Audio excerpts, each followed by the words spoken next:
I want to thank our sponsors, Athletic Greens, who created AG1, one of the most innovative packets of supplements, including 75 high-quality vitamins, minerals, whole food source superfoods, probiotics, and adaptogens to help you start your day right. These ingredients support your gut health, your nervous system, your immune system, your energy, recovery, focus, and aging. I personally started using Athletic Greens and love the way I feel in the morning after I drink it. And I no longer have energy crashes throughout the day. And the best part is that it's delicious. The founder of Athletic Greens created AG1 because he experienced a ton of gut health and ended up on a complicated and expensive supplement routine to recover. Right now, it's time to reclaim your health and arm your immune system with convenient daily nutrition. It's just one scoop in a cup of water every day. That's it. No need for a million different pills and supplements to look out for your health. To make it easy, Athletic Greens is going to give you a free 1-year supply of immune-supporting vitamin D and 5 free travel packs with your first purchase. All you have to do is visit athleticgreens.com/Yasmin. Again, that is athleticgreens.com/Yasmin, YASMEEN, to take ownership over your health and pick up the ultimate daily nutritional insurance. Hi, my name is Yasmin Tarehi, and this is Gateways to Awakening, where we host one-on-one conversations with leading experts in wellness, well-being, and spirituality. Today, I'll be speaking with Carolyn Corey, a futurist, visionary author, and the founder of the OMnium Method. Even though Carolyn completed graduate studies in psychology, most of her knowledge and deeper awareness came through her direct experience, which she talks about in her books and courses. Carolyn's encounter with the worlds of consciousness, energy medicine, and spirituality started at the early age of 5 when she spontaneously began to perceive various forms of subtle energy, which we'll talk about in the conversation. She could experience and understand more deeply the cosmic roadmap and the structure of consciousness. And because Carolyn's own deeper awareness and consciousness expansion happened mostly through direct experience and beyond the textbooks, the OMnium method of learning and healing is also based on a unique form of experiential methodology. She's also the director and creator of the films Superhuman and A Tear in the Sky, which we'll talk about in the show. So welcome to the show, Caroline. Yeah, thanks for having me. So, Caroline, what does it mean to connect to source or our higher self? So we originally all are a pure essence. We are energy, and that energy originates from one universal energy, universal consciousness.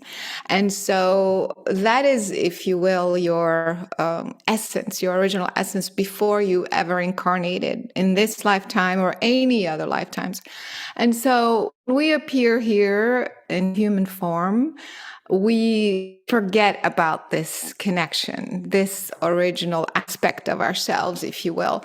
And of course, nobody tells us about these things in school, or we're not educated in that way. So we turn to religion, or we turn to various ways of reconnecting with our spiritual self.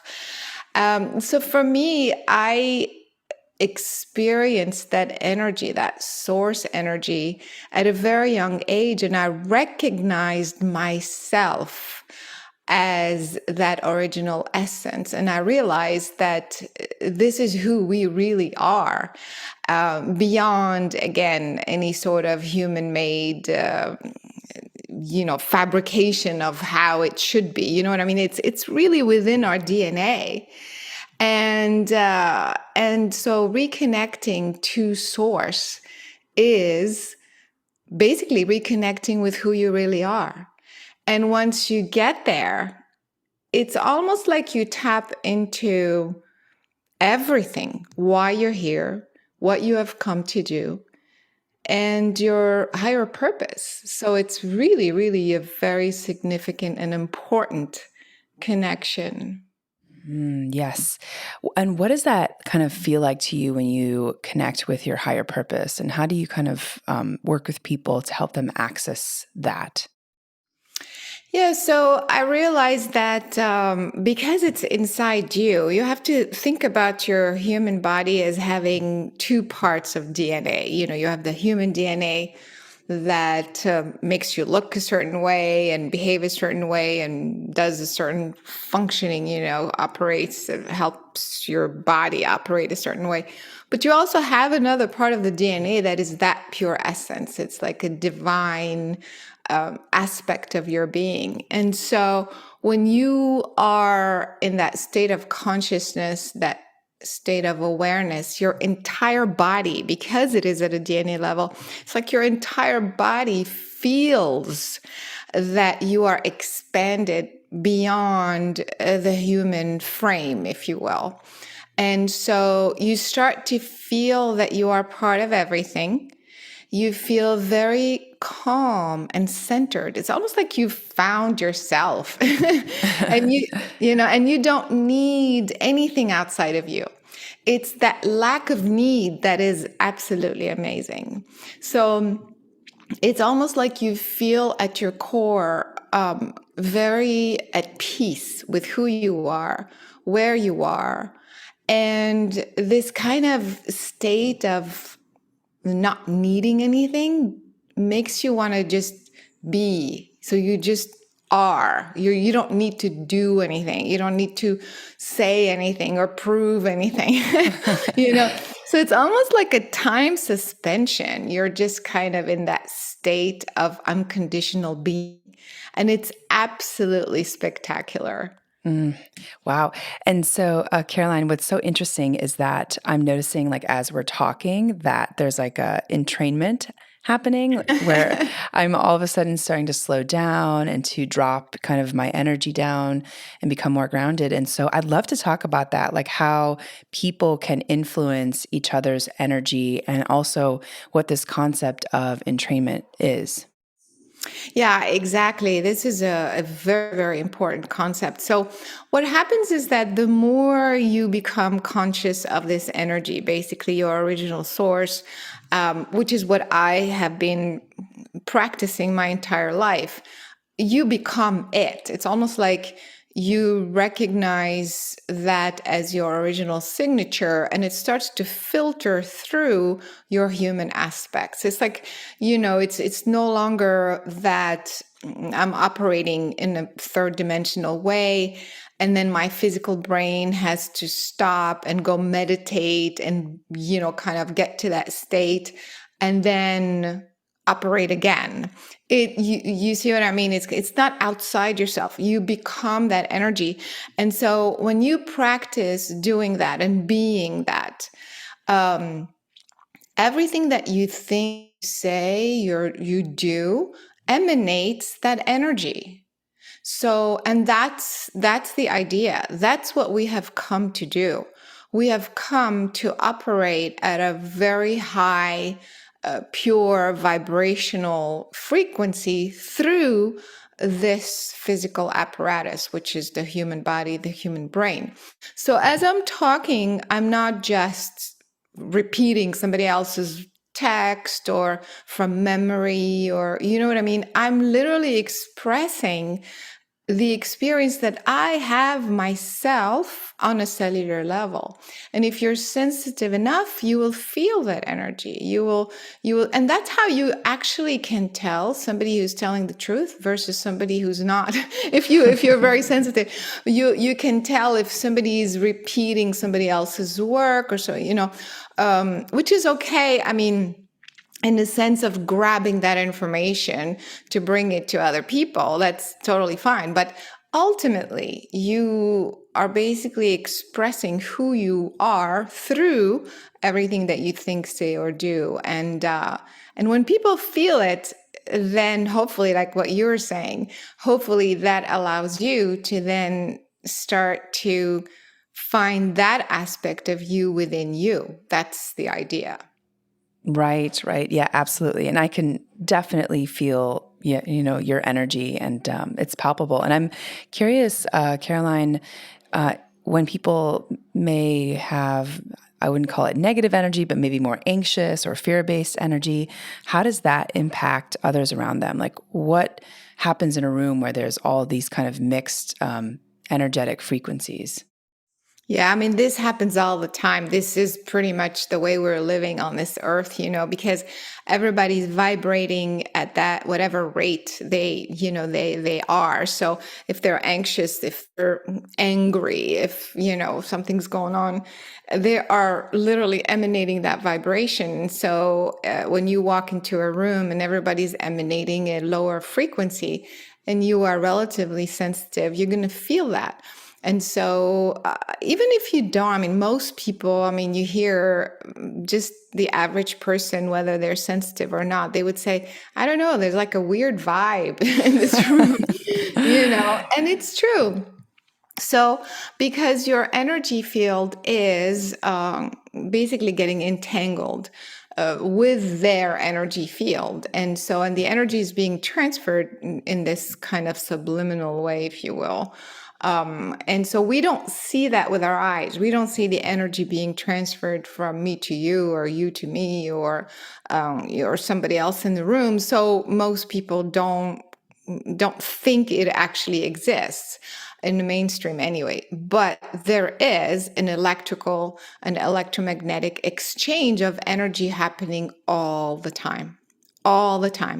And so that's why, to navigate through this 3D reality, you have to have a certain protocol. I mean, I call it energetic hygiene, just like you brush your teeth. You take a shower to wash off whatever physical, energy you don't need, or that's polluting your space or what have you. Energetically too, you have come across other people's energies when you go into a store or whatever, or a restaurant or what have you. And then you have to cleanse it. You have to, with your intention, imagine that all this magnetic energy that got transferred subconsciously without you knowing is now in your field. And so that's the reason why I created the meditation connecting to source. So it's just to kind of help people have that very simple daily routine. It's only a 7-minute meditation that allows you to align your brain channels with the source, basically, kind of like it's not just a intention, but through the intention, you are really asking to realign with that original essence, bypass all the human, fears and lower vibration. And as you bring that energy through you, you're kind of washing away whatever you may have accumulated during the day. So that's kind of how you can stay sane, and keep your energy field pure and aligned. So, Caroline, can you walk us through, like, what does that intention look like if we were to kind of remove other people's energy, or kind of remove ourselves from entanglements with, let's say, work or other people? What would you say to yourself? Yeah, so that meditation is actually free of charge on my website. Anybody can go and do it, like, just, so that you can just go through the process. But in general, I would say when you first wake up in the morning, you want to set that intention. Even I've been doing this my whole life, and I still do that. It's an important habit. Again, just think about it as hygiene.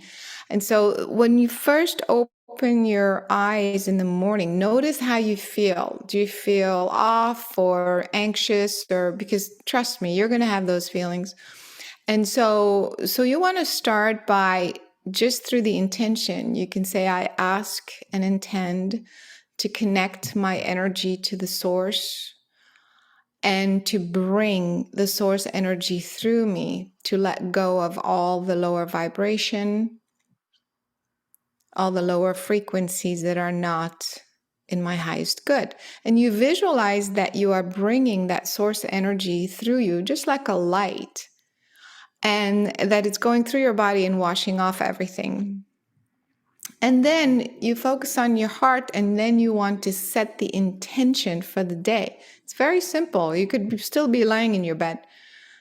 So focusing on the heart, from the heart, you say, I ask and intend to bring the source energy through me, through all that I think, say, or do today. Keep me in alignment with my higher purpose, with this higher alignment, and protect my energy from any distracting information or energy. And so it is. And so you go about your day. So now you have centered yourself properly, you aligned yourself, but you also set the intention for the day to stay in this alignment. And then at the end of the day, even though you have done that, I mean, the more you do it, the easier it gets. But sometimes you're traveling and you're in some weird space, and at the end of the day, same thing. It's very, very simple. Just before you close your eyes, just in 5 minutes, you say the same thing. I ask to align my energy with the source and to wash off anything that may have accumulated without my feeling or knowledge. And I'm asking to wash off, wash away. And then you visualize it happening, you see. And then you intend one more time, I ask to keep my energy protected at night, because, that's a whole different conversation, because all sorts of invasive things could happen at night.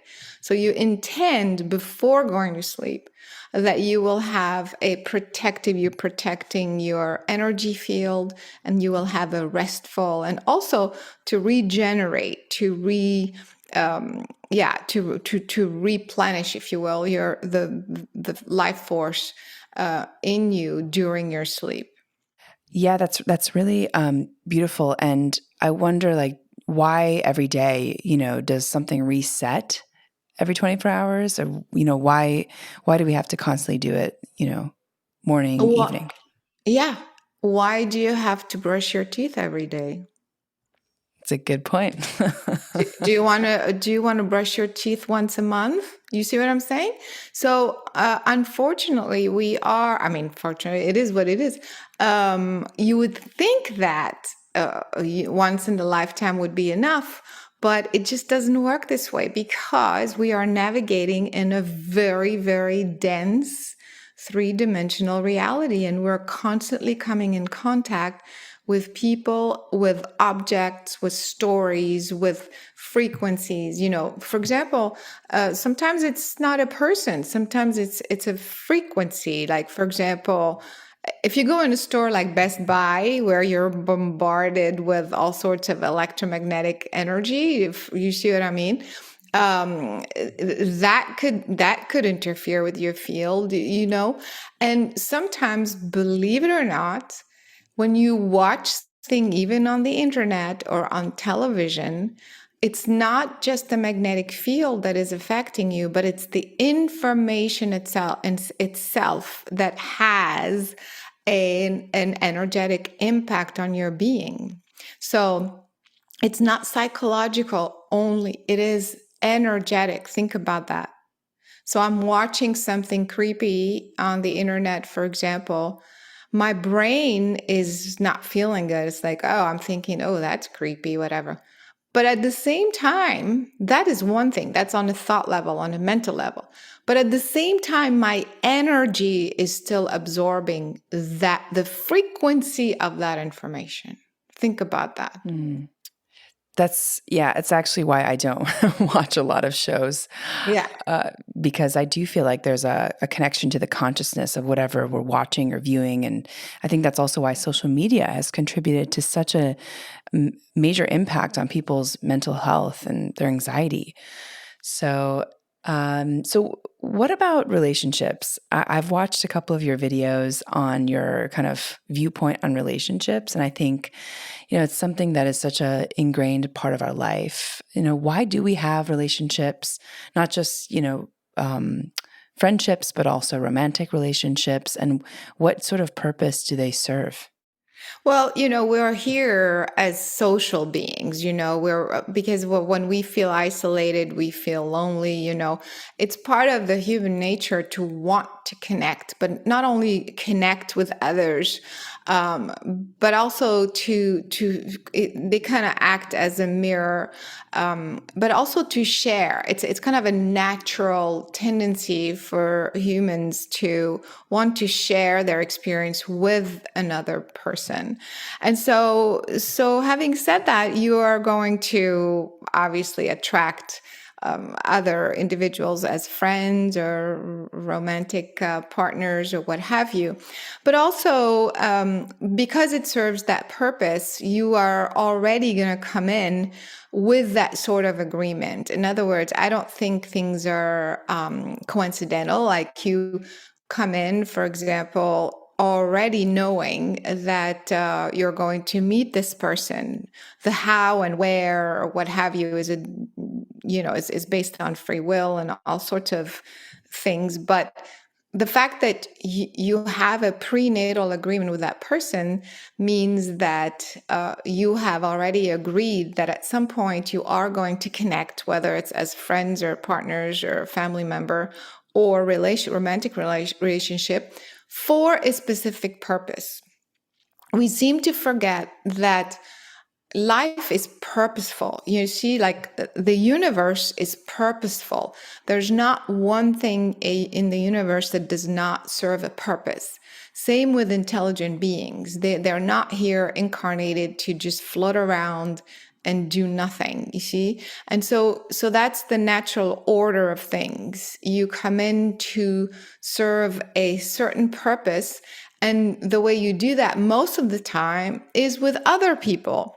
And so the romantic relationship has, perhaps in your case or somebody else's case, the purpose of understanding who you are, because that person that you came with is very similar to you, or the exact opposite, or is challenging you, is bringing up all your blocks, or, so that particular relationship has that purpose.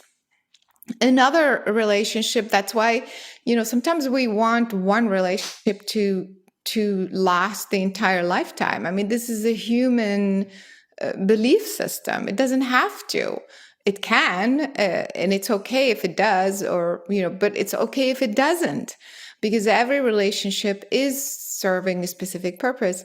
And maybe the next relationship is for you to produce a child, and you see what I mean. So it's like everything has a specific purpose. So it helps a lot to put it in that perspective, as opposed to we're just kind of meeting people, we don't know why or how, and then we think it's we're flame twins and soulmates forever, and then it turns out that no, that didn't turn out this way. So then you're confused, and did my guidance didn't work, or what's going on?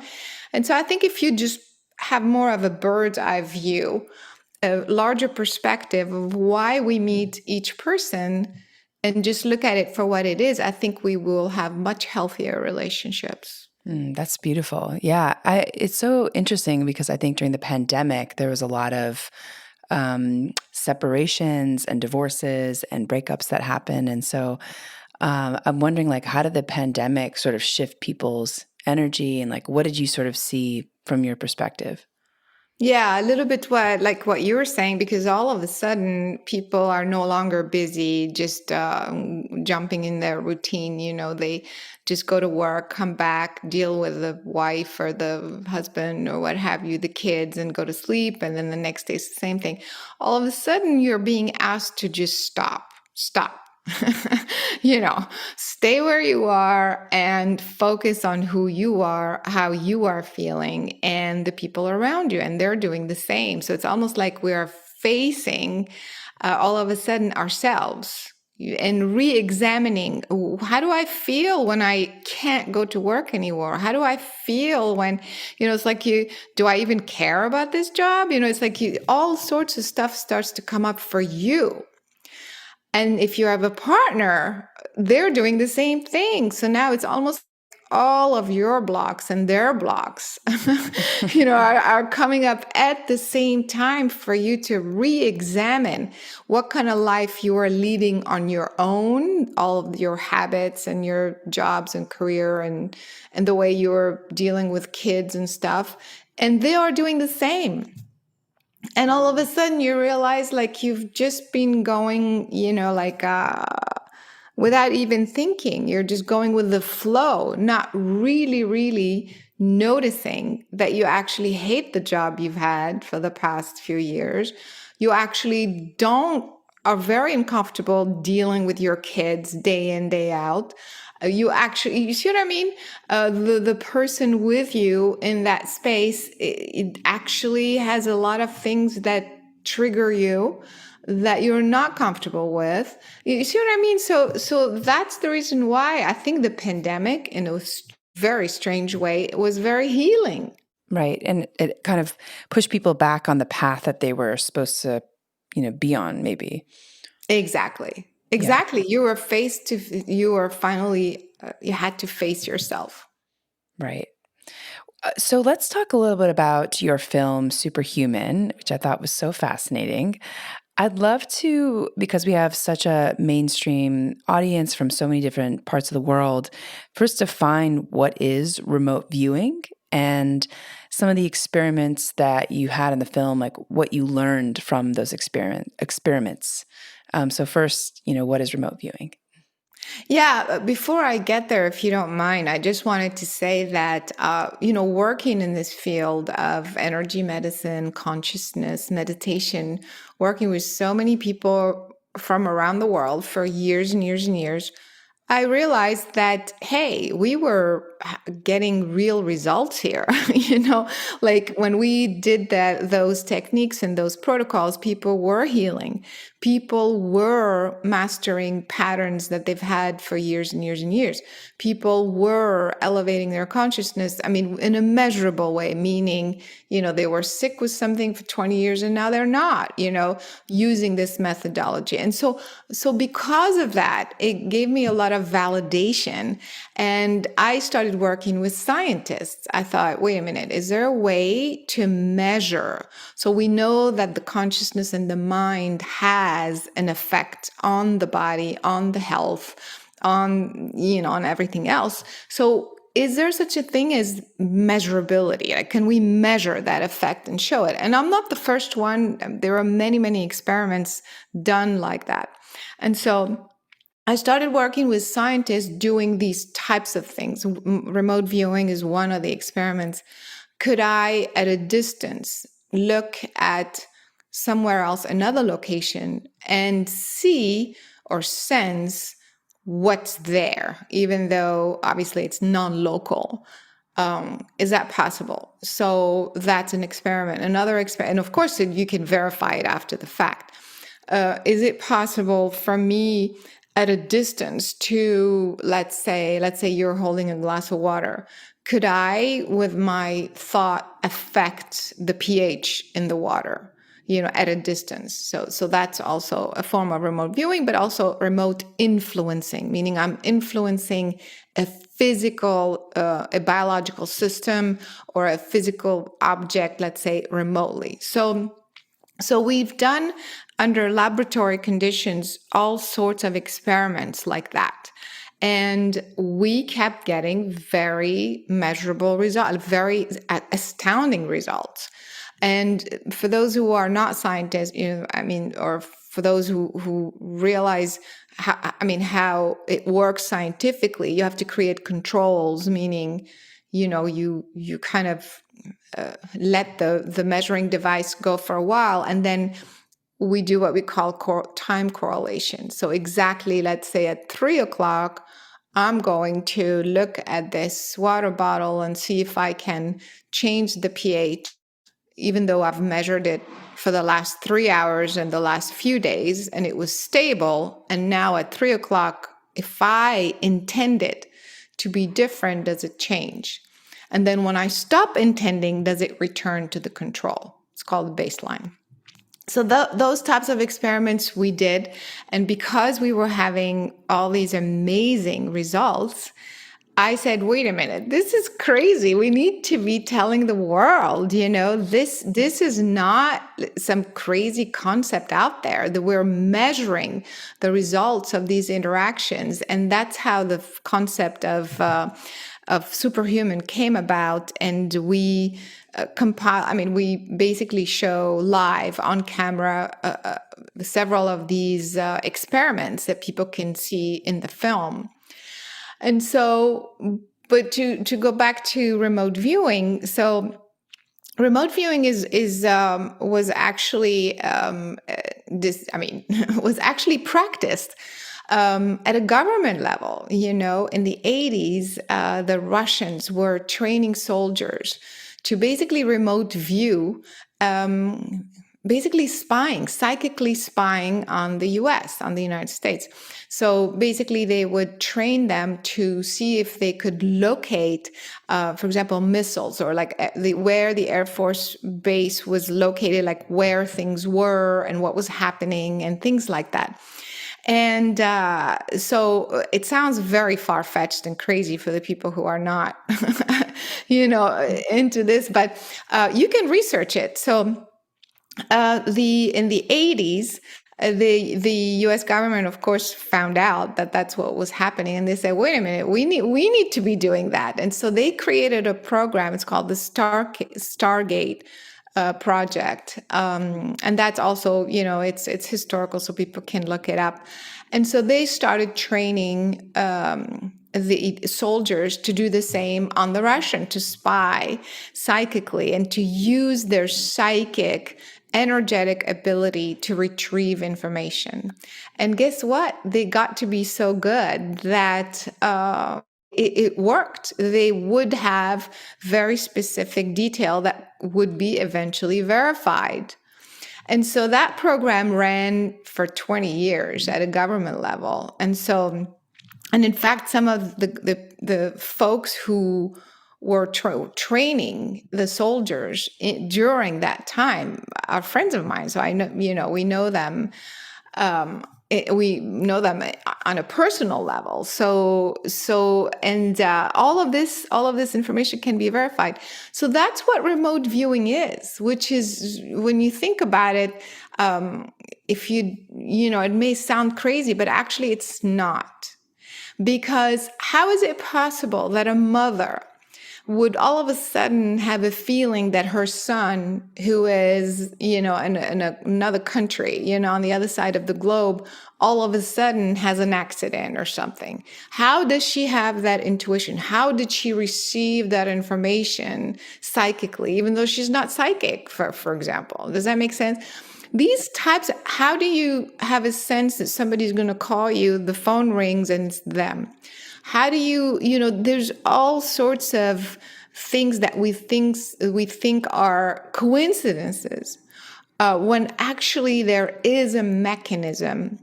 And it's the fact that consciousness is non-local, meaning my physical brain, my physical body is local. My brain is inside my body, right? But my consciousness continues on past the body. The fact that people don't see it doesn't mean it's not there. It just means that we don't have instruments to measure it, but it's non-local. So my consciousness can be where you are right now. It could be on the other side of the planet. It could be anywhere if I train myself to do that. And so the more you train yourself, even Einstein was talking about a spooky effect at a distance. Are you familiar with that? Do you want to tell our audience what he meant by that phrase? Yeah, so actually these has been proven scientifically. Two objects that are remotely located, means they're not at close proximity, are able to exchange property at a distance. So, for example, they noticed that even on a star level, cosmically, two stars can exchange properties without being in the same physical vicinity. And so And so this has been proven scientifically and this is called non-locality, but it has to do with entanglement, meaning the two objects are actually entangled because they're exchanging property in this way. And these are scientific principles that have been proven, but we're talking about actual particles, like actual physical particles. But think about this. How are these two particles exchanging the energy? The properties. How is one thing transferring its property into the other? So there's got to be a medium. There's got to be something that allows it. And so science is just taking note of the observable result that, A and B are exchanging property, whatever in A now happens in B. They're noticing the observable result, but the how, it's still kind of difficult to comprehend. And so this principle of entanglement can also apply to humans. Why is it, if we are particles, right? A bunch of particles as a physical body, physical brain, we're all exchanging energy in the same way, you see. So, but science is, doesn't go, like, as soon as you start talking about intuition or put it in that, looking at it from that perspective, they have a hard time kind of going there, but it happens all the time. Right. Right. Yeah. So this cause and effect universe, which I think is something we have like grown up believing, and kind of socializing, there's so much more. And I think the non-local consciousness piece is something a lot of people are still, from a mainstream perspective, they don't quite understand. Right.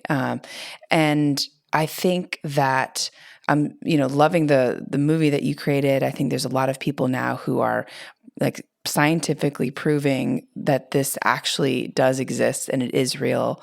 So I'm really grateful that you're creating these films to share these stories. And Carolyn, can you talk a little bit about telekinesis? Maybe we can define that, and also just how we're all connected on this consciousness level. Yeah, so telekinesis is the ability to move a physical object without physical contact. So, if I have, I don't know, a piece of paper or a pen or something that is remotely located, it could be on my desk too, but I'm not touching it, let's say. So with my mind, with my consciousness, I can say, I want to move this pen or this object, and it does. So again, we've done many experiments this way, and this has been, again, demonstrated many times. We show that in a film. So when it is, let's say, sitting on near you, kind of on your desk, let's say, a couple of feet away, people can blame it on the electromagnetic field, my energy field interacting with its field and things like that.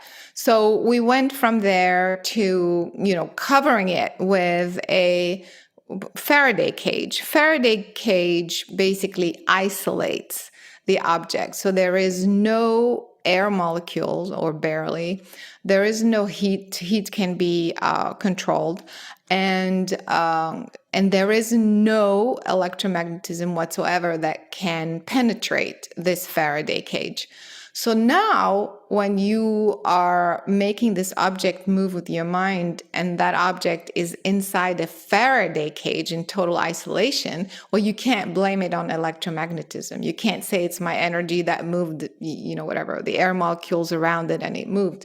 And so there's no excuse. Plus, we've done that even remotely, which is extremely difficult, meaning I am trying to move an object that is inside the Faraday cage at a distance. We're talking several hundred miles away in a different state. So that's extremely difficult. But the idea was to rule out that there's any sort of electromagnetic interaction between me and the object. And when we are able to do that over and over and over, then you start to think, wait a minute, well, if it's not electromagnetism, if it's not heat, if it's not this, if it's not that, then what is it? And the idea is that consciousness is entangled with everything. Here we are again. My physical brain is contained within my physical body, but my consciousness is endless, is infinite. So if you train yourself to target or like to direct your consciousness towards an object at a distance, a person at a distance, or what have you, you can transfer specific energy and make that happen. And you can measure the effect. And that's exactly what we did in the film. So, yeah, I mean, so when you think about it that way, how can you not think that the energy of other people, there's a war happening now in Russia and Ukraine, and China's doing this and Iraq's doing that, and the US is whatever it is. All of this information, all of these people are producing and projecting energy, right? And information in a collective field. So we're all existing in this pool of energy. We're in it. So that's why people who are sensitive, for example, I can feel an earthquake that happens in Japan, and I'm not in Japan. I'm on the west coast of the United States right now. And so, how does that happen? How does that work? And that is all due to the fact that consciousness is limitless, infinite, and it is entangled with everything else. So the idea is, wait a minute, does that mean like, oh my God, I have to feel everything? Yes, you do. So the faster you recognize this as a real principle and not think about it as, oh, it's woo-woo stuff, it's crazy. No, there's real evidence for that. The more you learn, again, going back to the energetic hygiene, in the morning, you're asking to only remain aligned with a specific energy, specific frequency, which is the source. You're not interested in what's happening, the neighbors and blah, blah, blah, like what happened on the internet about this and that. You're not interested because it's distracting. It doesn't serve your higher purpose. So when you train yourself every day, just like you brush your teeth, to remind yourself, okay, my brain, my energy field, I just want you to remain connected to this pure, pure, pure divine essence. Just bring me that energy. Just allow this energy to come through me, to speak through me, to be me. Then you start to attract those things that are, because you're entangled, right? So your entanglement becomes more specific. And you start to attract people who did the same thing. They're only interested in the highest good for themselves and for others. And that's how you can navigate and master, if you will, this ability and survive this. I love that so much. And validation, that's how we got connected. Yeah, exactly, right? Yes. So, Caroline, why do you think that we are here on this earth? I mean, is there such a thing as karma? I mean, what's your kind of belief or perspective on that? Yeah, the karma is a very long conversation, but I can tell you briefly. You come in, as I mentioned earlier, it's not random. Okay, so you come in purposely. You decide. You say, I'm going to go down to earth and do this and that, and I'm going to do it this way. So let's say I'm going to meet Caroline at a certain time when I'm interested in that subject. Because let's face it, if we met when you're in high school and you're focusing on something else, and like this wouldn't have happened. So you meet and you attract according to what is needed, according to your prenatal agreement. And so what happens is that you come down here and you say, I'm going to be part of this family. I'm going to be born here. I'm going to do that. I'm going to meet this guy. I'm going to do this job, whatever, and so on and so forth. But what happens when you're down here, you still have free will. In other words, let's say you and I met, but you still have the free will to invite me into your life or to say, this person is very interesting, but I'm not going to pay attention. You see what I mean? So you still have the free will. So that's why it's a very, very confusing subject, because some things have to happen. Like we had to meet, let's say. It's not a coincidence. But what we end up doing together and creating together, that's still subject to free will. So what happens is that also, if you came down here to, let's say, help the planet, help the planet become healthy again or something like that, and then you end up meeting some people and you're off track. Let's say some people they have some sort of crisis, and instead of dealing with the crisis in a proper way, they get into alcohol and drugs, for example. And so what happens is that weakens their ability for judgment and so on and so forth. And then the addiction kicks in. So before you know it, they lost 20 years of their life. And now it's hard to come back. And now they're 60 years old. And then they start to realize, like, wait a minute, I didn't do anything I was supposed to do. The people I was supposed to meet, I did meet them. I didn't give them the time of day. You know what I mean? So then you want to backtrack, and whatever you said you're going to accomplish in 60 years, maybe you accomplished 10%, and the rest you didn't do anything. So when you transition, the rest of the 90% that you didn't finish, you have to come and finish, you see. And it's not a force. People in certain cultures, people think karma is like a punishment, because somebody did this to you in a past life, you come back and you did to them, or vice versa. That's not how I see it. It's more, to me, karma is what you said you came to master and to do, to elevate your consciousness and the collective consciousness and the consciousness of the planet herself, you didn't do. And so it's almost like it's leftover. It's like you have all this food in the fridge that you have to do something with. You see what I mean? Like you exit with a lot of this baggage that needs to be disposed of. And the only way to dispose of it is to come back, because you have to come back in the same form. You can't go back to becoming on another planet if you have all this baggage, let's say, that has not been cleared. And so you keep doing that until you come, the final lifetime is basically that there's nothing left, that you have come and have done everything you said you're supposed to do. And after that, you graduate.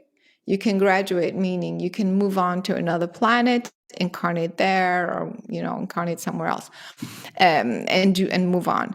So that's kind of the way karma. I mean, it's a little bit more complicated, and also you can come in and finish your karma in different ways and have parallel aspects. I mean, I'm not going to get into those technical details. I have a whole course on that, but basically, that's how it works. And so the idea is, the faster we realize that we have come here for an important purpose, and to figure out what this purpose is and to just do this purpose, the faster we can master this condition. It'll be easier. And then you kind of complete the incarnation cycle. I love that. So that's kind of how it works. And you always come here for an individual purpose and a collective purpose. So because, as we said earlier, you are part of this larger pool of information, the collective consciousness. So whatever you do, whatever you're saying, whatever you're projecting is in that pool. So if you are elevating your consciousness and you are projecting these vibrations, then through entanglement, you are affecting the collective pool. and vice versa. You see what I mean? So your incarnation is affecting the collective as well. So fascinating. And can you tell just by kind of tapping into someone if they are on their life plan and purpose, or like do you kind of would that take like a longer time for you to kind of unravel? No, that's kind of what I do. I mean, my main work, that's what I've been doing the past 20 years, is helping people remember their original essence. Like I said, the source in them, with them, within them. And when you do that, it also shows the purpose. Okay, so that's your original you. So what did you come to do and where are you on that path? And so the faster, that helps a lot, because a lot of people are very confused. Why am I in this relationship? Doesn't make any sense. Why can't I leave this person? Why is this person keep showing up or whatever? Why am I still stuck at this job, that's misaligned? What, you see what I mean? So it's very confusing, but when you go back and put that in perspective of your higher purpose, it brings so much clarity. It makes so much more sense. And you start to see where you're going, and you start to shed very quickly the stuff that doesn't make sense. You see what I mean? So that's exactly the purpose of my work, to basically help people remember who they really are, what they have come to do. I love that. That's amazing. So, Caroline, I know that we're almost at time, but I wanted to talk a little bit about your film, A Tear in the Sky. Why did you make a film about UFOs, and what did you learn? Yeah, that was interesting, because originally I was going to make the sequel of Superhuman, because it was quite successful and people were benefiting from it. And again, speaking of guidance, I had this guidance saying, no, no, no, no, make a movie on UFOs. I was like, okay. I mean, I've had my own experiences, but that wasn't really my focus in that way. And so, but it was very, very strong. And so I said, okay, but my signature, my style is to bring credibility and to bring validation. So I decided to do a scientific investigation in the subject. And long story short, it had never been done before. We did it at a massive scale. As a filmmaker, you research, you see who else has done the subject in this way. And I was shocked that no one had done it from this perspective in this way and recorded actual data the way we had. And so with all the government saying, we don't have data, we don't know what this is it us, is it extraterrestrial presence or what have you, very, very confusing, information. I feel like we've basically validated the subject and proven its existence, through this film, which was huge. Now, to me, one of the things that we captured in the film was some sort of, and people who are interested in the subject, we captured objects that a lot more than what you see on YouTube, very, very special things. But at the end, we captured what we think may be a wormhole. And so, of course, I'm working with hardcore scientists, so they're not going to just look at this and jump to the conclusion like, yay, it's a wormhole. So, we go through a very rigorous process to figure out, maybe it's this, well, maybe it's that. But we basically try to debunk ourselves. And to this day, all the scientists that have looked at it, and we're talking a few hundred by now, not one can give us a plausible explanation to this thing that we captured in the movie, which is basically an opening and closing and revealing actual object, like physical objects coming out of it. And so that was the real purpose of the film. Same, of course, many purposes, like I said, to validate the subject itself, make it more stream. But the fact that we've basically recorded on camera this anomaly that is really aligned with my larger purpose, which is it's not so much the UFO itself, it's more, wait a minute, how is it possible that you see something in the sky, it appears and disappears? How do you see something in the sky that registers cold? How is it flying without any propulsion system? You see, how is it possible it's dropping, at 80,000 miles an hour? You see what I mean? So it's more how is it possible that something opens and closes in the sky, And so that it's the mechanics of the universe that interests me. And I feel A Tear in the Sky, this film, is really the first to tap into that possibility that what we think is real, what we think the laws of physics aren't. There's so much more, and here's the evidence. So it's turned out to be a huge and very important thing to this day. After the films come out, like I said, we don't have any explanation to this wormhole thing. And I think this is the beginning of major discoveries.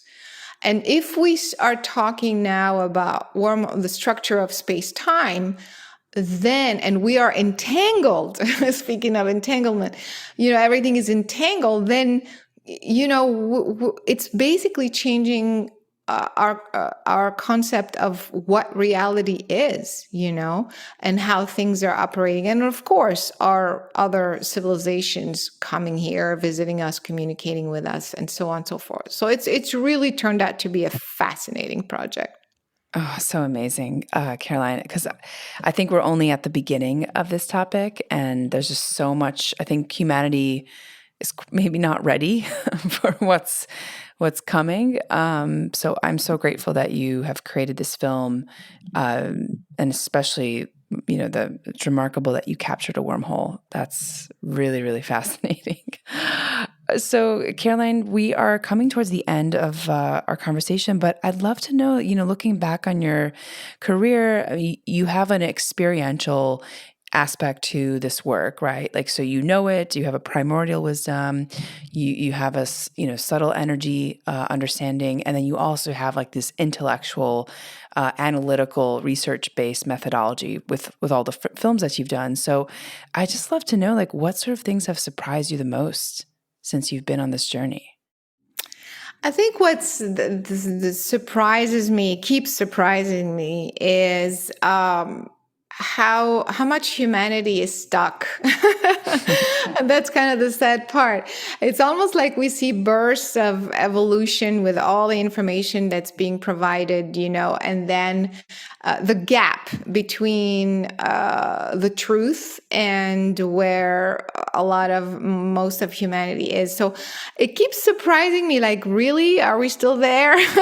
Like, really, are we still going to war? It's like some of the things that are manifesting seem to be so, going in the other direction that is kind of surprising. But having said that, I try to have this bird's eye view and look at it from a much bigger, the infinite potential space.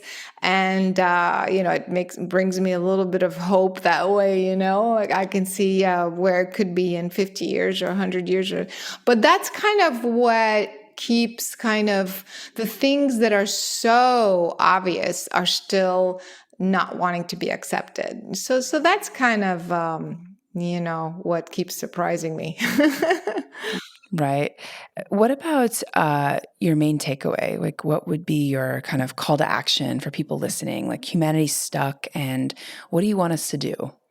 I think that people should stop saying that they're stuck or that focusing on the problem, because that does not do anything. It doesn't serve any purpose. And that's exactly what I do in my work, in my films. I don't need to be telling people over and over that the government's lying and hiding. And, I can show what can I do to focus on the solution and bring a solution. And so that's the first thing, is to not worry about what is and just focus on what you want. And the tools are there. I mean, just me personally, and I'm not the only one, but I have hundreds of hours of, meditation and sessions free of charge. People there are very powerful tools that people can use right now to start shifting. And to also remember the change begins with you. You cannot expect the solution to come from someone else, from an organization outside yourself. You have to change. You have to get to a place of feeling centered and calm and whole and complete and happy in order to attract to you and to others around you that same result. And so that's what I want people to remember, to become empowered, that the tools are available. And it's really, really, don't waste time. Don't waste time. Don't wait till you're 60 years old or 70 or whatever. You look back and you think, oh my God, I didn't fulfill my higher purpose. Ask that question right now and begin the shift right now.